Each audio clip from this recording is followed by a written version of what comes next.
Happy December, my friends, which feels crazy to say out loud because I can barely comprehend that it's not October. But I'm not going to think too hard about the unstoppable march of time because if I do, I will go crazy. And you know what else is crazy? Drawing a mech for nearly 5 hours. I made this great little diagram that I posted to the app formerly known as Twitter to aptly describe my mental state as I worked on what I foreshadowed in my last video, which is a redraw of Rusty Blitzcrank as part of my little series of redrawing the League of Legends skins that my friends hate the most. So what is the problem with Rusty Blitzcrank, or what is Rusty Blitzcrank at all? Wherever you are in the spectrum of knowing a thing or two about League of Legends, long story short, Rusty Blitzcrank is an incredibly rare character skin, and that's because it was released in 2009 and was very promptly taken off the market. The general consensus upon its release was that it looked way too similar to Blitzcrank's default skin to make the purchase worthwhile, since Blitzcrank is already sort of a gold bronzy color, and then making him steampunk brown didn't really make a huge visual difference. All in all, the splash art looks really cool in my opinion, but you know, you kind of buy cosmetics to change the look of your character in-game, and you can always look at the splash art for free. So I'm sure there was just a little bit of negative feedback from some unhappy customers. So what am I going to do about it? Alright, so I had two plans for this. You may have seen a secret first version thumbnail at the very start of the speeddraw where I had the idea of a Blitzcrank that had been sort of overtaken by the elements, left to have little mushrooms and moss grow on him. I think little green patches of moss and flowers would be a major visual difference from the original skin, and I think it might add some fun flavor to his abilities, like, I don't know, lightning bugs or flower petals flying off of him after the recoil of his attack. I thought it would be cute, but then my husband came over and said, hey, imagine Rusty Blitzcrank, but make it horror. That really got my wheels turning. I guess I'm not done with the spooky. And I thought, okay, what are some really good examples of mechanical creatures that are mixed with the concepts of decay and horror? And my brain took a nice trip down the lane of 2014 straight to Markiplier's channel all the way to the Bite of 87.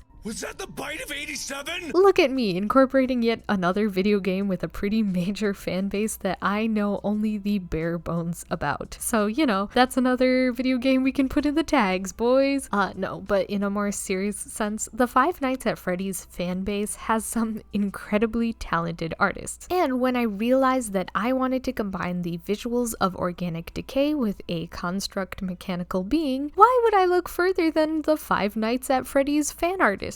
FNARFtists, if you will.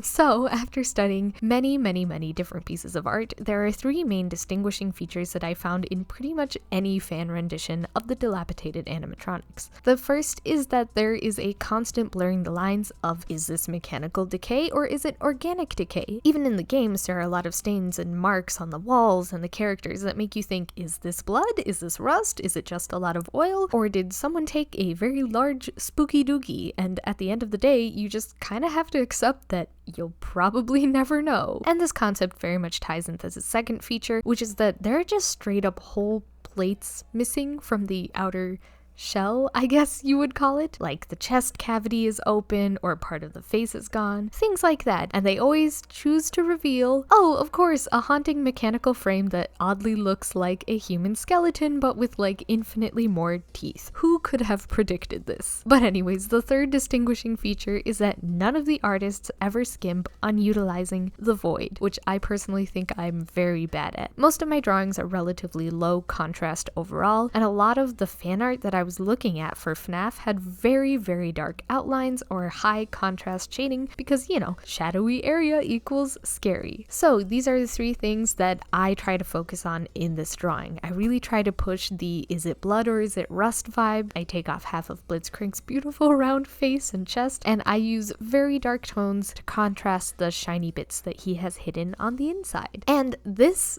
in itself is just a huge artistic challenge for me, on top of having to draw a mech, on top of having to draw a specific character from a specific reference with specific identifiable traits and details. I have always much preferred to do character design from imagination. Honestly, it's pretty impressive that I've come this far in art, knowing full well that I would do almost anything to avoid practicing anatomy sketches. This piece was very much a trip out of my comfort zone. Although I do have to say, so I've never thought of myself as being good at drawing mechanical things. It's always something I see on commission sheets where people are like, I'll draw your character, but you have to pay extra for mechs, or even that the artist will refuse to draw mechs at all just because they don't believe it's their strong suit. So I guess I kind of instinctively was like, oh, I don't really draw mechs that often, and it seems to be very difficult, so that's definitely not within my skill set. And truthfully speaking, technically mechs are not within my skill set, but I do like the way that I render metal, which is probably why I keep putting jewelry and earrings on my little character designs. But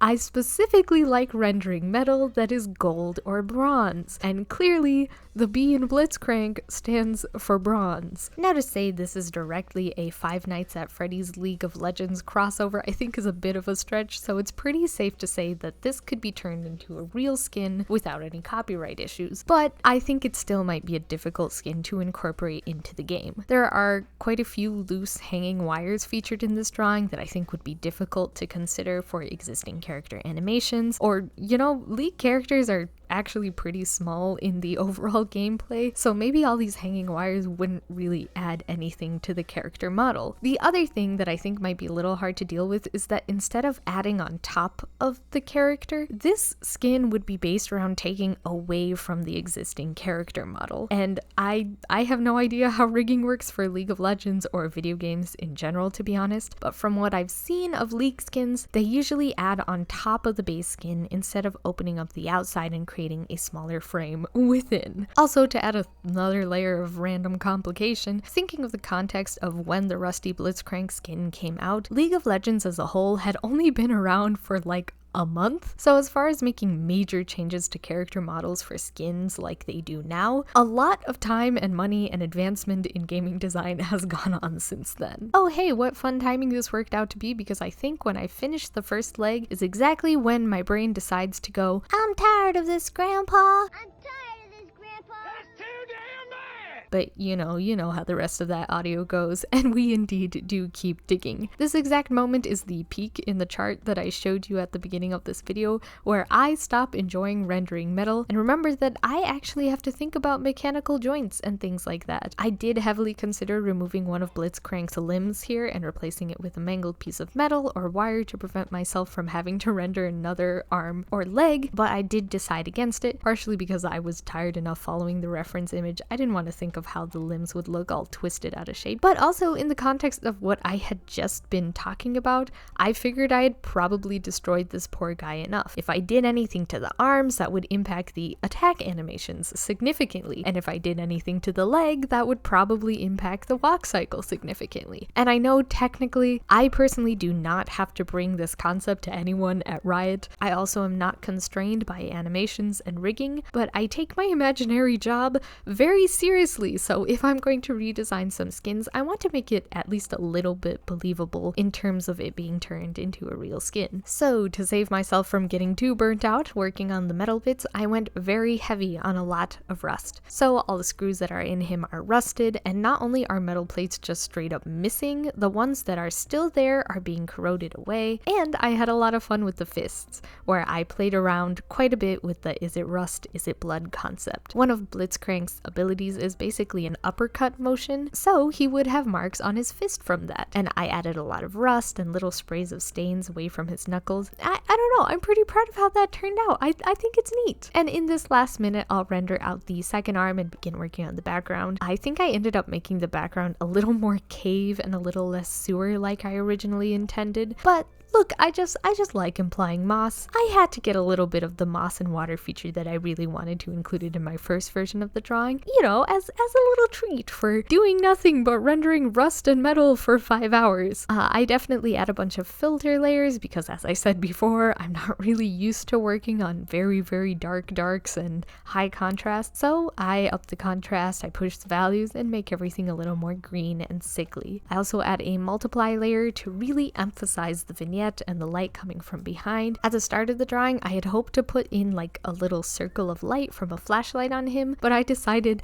I had put too much work into rendering everything else to hide him in darkness, as much as the Julia Draffi inside of me just really wanted that to work out. And of course, some trusty old color dodge to really brighten up some of those sharp edges and emphasize the glow coming from the mismatched eyes. And with that, here we are.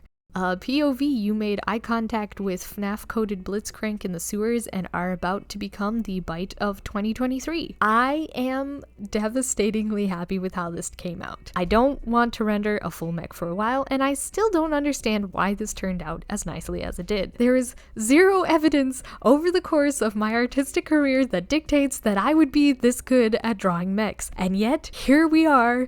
The math is not mathing. It's not that I'm disappointed that the way I render metal is good, it's just, why did it have to be metal and not like human skin? I don't know. I couldn't tell you if I tried, but anyways, I hope you enjoyed the video. Thank you so much for making it to the end. I actually have no idea who I'm going to redraw next. I'm very torn between the Space Groove Gragas and Debonair Vi, but if you have a totally unmentioned third suggestion, I'm more than happy to consider that too. I also was thinking of going back to some old bigger projects that I haven't touched on in a while, because maybe it's time for me to write out a schedule and start cycling in an organized manner through the many different projects I haven't completed instead of just working on whatever my little rat brain wants to do next. But honestly, who knows?